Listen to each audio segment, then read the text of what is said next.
तो मंत्र आपल्या मोक्ष तिकडे नसतो. अन्यथा आपल्याला मोक्षाला कोणीही नेऊ शकत नाही. ती ताकद कोणामध्ये नाही. आपल्यासमोर देव जरी उभा राहिला आपल्या कर्मानुसार, पण आपल्याला तो ओळख येणार नाही. फक्त ते देवाचं दर्शन घडवून देणार कोण साधन आहे आपल्याकडे? सद्गुरू. ते सद्गुरू आपल्याला देवतेचं दर्शन घडवून देणार. म्हणून हा जो नियम आहे पक्का, अधिकार एवढा गुरुमंत्राचा मोठा आहे की त्याला अनन्य साधारण म्हणलेलं आहे. नियम करावा, नियम पाळावा, कधी न मोडावा, असं आपल्या सद्गुरू नेहमी सांगतात. ते आपल्याला त्या धर्म, अर्थ, काम आणि मोक्ष या चतुर्विध पुरुषार्थ सिद्धार्थम तेवढं त्याच्यामध्ये सांगितलेले सद्गुरूंनी.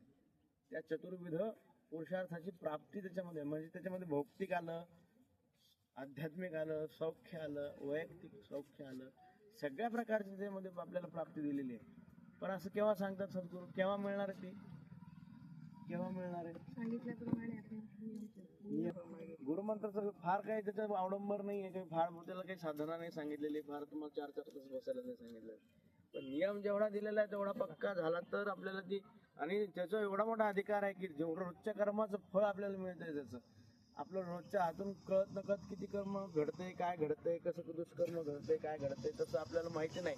पण आपण दिवसभर करत राहतो, दिवस उगवला की रात्रीपर्यंत जे काय कर्म करतो ते आपल्याला माहित नाही. आपल्या घरात पायाखाली किती दोष लागतात, कसे दोष लागतात, काय दोष लागतात, कसे निघून जातात. पण काय सांगितलेलं की दूर रोजचा नियम केलास तर तुला केलेल्या कर्माचा काही दोष लागणार नाही. तू कुकर्म म्हणजे जरी नकळत तुझ्या हातून अधर्म झाला किंवा काही गोष्टी झाल्या, काही कर्माचा दोष तुला लागत नाही. एवढा अधिकार आपल्याला लागलेला आहे, मिळालेला सद्गुरूंकडून. मग हा मंत्राचाच आपल्याला अधिकार केवढा मोठा आहे. आणि आपलं एवढं साधन आपल्या जवळ आहे तर त्या निष्ठेने आपण ते साधलं गेलं पाहिजे. कुठली परंपरा असू द्या, असं म्हणून नाहीये, कुठलीही परंपरा असू द्या, गुरुतत्व एक आहे, गुरुतत्वाचा भाग एक आहे, गुरुमंत्राचा भाग एक आहे. फक्त नामाविधानाने सद्गुरू वेगवेगळे, परंपरेने सद्गुरू वेगवेगळे, प्रत्येकाची परंपरा वेगळी, प्रत्येकाचं अधिष्ठान.